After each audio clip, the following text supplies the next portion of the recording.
মুখ্যমন্ত্রী মমতা বন্দ্যোপাধ্যায়ের অনুপ্রেরণায় এবং ইংরেজবাজার পঞ্চায়েত সমিতির অর্থানুকূল্যে যাত্রী প্রতীক্ষালয়ের শিলান্যাস হয়ে গেল রবিবার।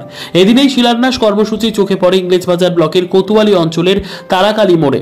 ইংরেজবাজার পঞ্চায়েত সমিতির সভাপতি রাজেশ পাল নারকেল ফাটিয়ে যাত্রী প্রতীক্ষালয়ের কাজের আনুষ্ঠানিক শিলান্যাস করেন।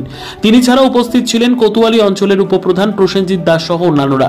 এ প্রসঙ্গে পঞ্চায়েত সমিতির সভাপতি জানান, কোতোয়ালি তারাকালী মোড় এলাকায় বহু মানুষ যানবাহন ধরতে আসেন, কিন্তু কোনো যাত্রী প্রতীক্ষালয় না থাকায় মানুষজন সমস্যায় পড়ছিলেন। সেই সমস্যার কথা স্থানীয় উপপ্রধান তার গোচরে তুলে ধরেছিলেন। তাই তিনি পঞ্চায়েত সমিতির পঞ্চম অর্থ কমিশন থেকে 2.5 লক্ষ টাকা বরাদ্দে আজ যাত্রী প্রতীক্ষালয়ের কাজের শিলান্যাস করলেন। দেখো, আজকে আমাদের এই কোতোয়ালি অঞ্চলের এই তারাকালী মোড় এলাকায় দীর্ঘদিন ধরে একটা প্রতীক্ষালয়ের খুব দরকার ছিল। এই এলাকার মানুষের দীর্ঘদিনের একটা দাবি ছিল।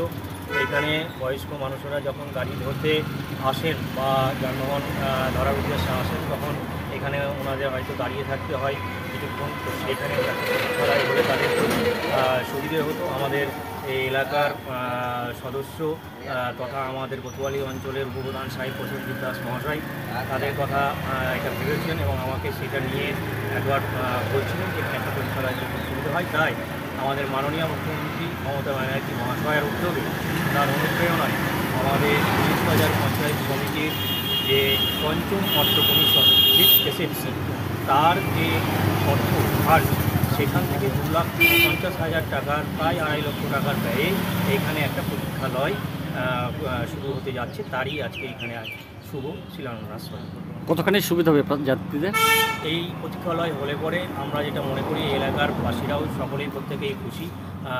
অবশ্যই তাদের পক্ষে অনেক উপকার হবে, অনেক সুবিধা হবে। এইখানে তারা কিছুক্ষণ বিশ্রাম নিয়ে তারা যানবাহন ধরতে পারবে এবং তাদের পক্ষে অনেকটাই আরামদায়ক হবে বলে আমার মনে হয়। আপনার নাম?